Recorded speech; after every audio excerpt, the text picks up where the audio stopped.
Yo mga idol, kumusta? Mandarik mga sports TV nga pala. Ating pag-usapan, Gilas Pilipinas, Justin Brownlee. Mapapaban pa nga ba ito sa FIBA at Gilas may panibagong future lineup? Pero bago na nga yan, kung bago pa lang sa aking channel, huwag mong kalimutan mag-subscribe at i-click ang notification bell para like ang updated sa ating latest upload pa natin. Pero ating talakayin, una natin pag-usapan. So ito na nga ba ang kinahihintay ng lahat? Masyadong maingay pa rin ang FIBA sa Olympic mga idol para sa ating national team na Gilas Pilipinas matapos ang magandang ipinikitang laro nga ng ating best import na si Justin Brownlee mga idol. Talagang hindi pa rin nagbago ang kanyang hazard performance, ang kanyang laro sa Gilas Pilipinas kahit natalo pa rin ang Gilas Pilipinas sa ibang bansa mga idol, pero isa pa rin ang Gilas Pilipinas na sa top ranking sa FIBA Olympic. Masasabing hindi pa rin basta-basta ang lineup ng Gilas Pilipinas kahit walang Iskati bilang magdadala sa opensiba to Justin Brownlee mga idol. Mas tinapatan pa rin ang Gilas Pilipinas ang ibang bansa tulad nga sa Latvia mga idol. Maraming ibang bansa pa rin ang nagka-interested sa ating best import.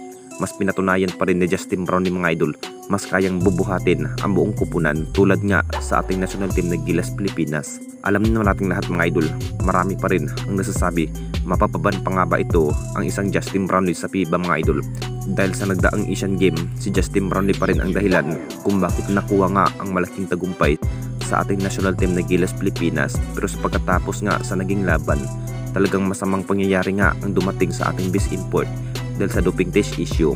Pero sa naging sinabi nga ng SBP mga idol, mas malabo na rin na mapaban ang isang Justin Brownlee dahil mas kinakailangan pa rin bilang import sa Gilas Pilipinas. Mas nasasabik pa rin ang lahat si Justin Brownlee ang bilang naturalized player sa ating national team na Gilas Pilipinas at hindi nga si JC. At dito na naman tayo sa isa pa nating balita, Gilas Pilipinas may panibagong future lineup.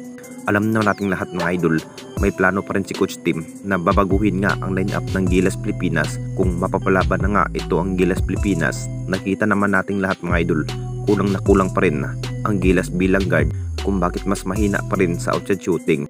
Si Dwight Ramos nga ang namukhang bilang Iskati ng Gilas Pilipinas to Justin Brownlee. Mas naiiba ang bawat laro ng Gilas Pilipinas kapag walang Iskati dahil si Iskati pa rin ang main Gilas guard connected kay Justin Brownlee. Ang plano pa rin ni Coach Tim na gustong magiging Gilas player si Mikey Williams at Ralph kung mga idol para sa pinabagong sistema kung ang Gilas Pilipinas ang mapasabak sa matinding laban.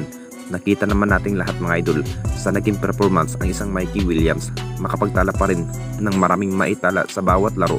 Kumpiyansa pa rin ni Coach Tim na malaking mayambag ni Mikey Williams kapag ito na ang magiging Gilas player. Sabik na rin ang lahat sa panibagong future lineup ng Gilas Pilipinas. Lalaban pa rin ang Gilas Pilipinas sa Nobyembre mga idol. Hinahanda pa rin ni Coach Tim na mapapalakas ang panibagong future lineup ng Gilas Pilipinas. Anong masasabi ninyo mga idol tungkol sa ating video?